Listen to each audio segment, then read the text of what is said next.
Вие во средата ја напуштивте клиниката за инфективни болести. Како се чувствувате сега?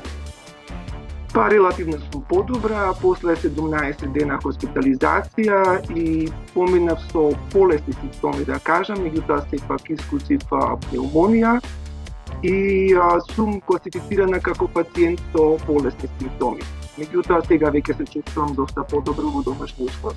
Јужна Кореја 8200 теста на милион. Италија 8400, добра, ајде Италија ќе ја тргнеме на страна, може би е специфичен случај. Австрија 6200, Велика Британија колку нас, некаде околу 2100-2200. Различен пристап во различни земји, не можеме да кажеме дека овие земји се апстрахираат од научните сознанија. Да, меѓутоа сметам дека со оваа бројка на тестови, ќе повторам дека нема технички предизвик, ние имаме сосем доволен број на тестови на располагање.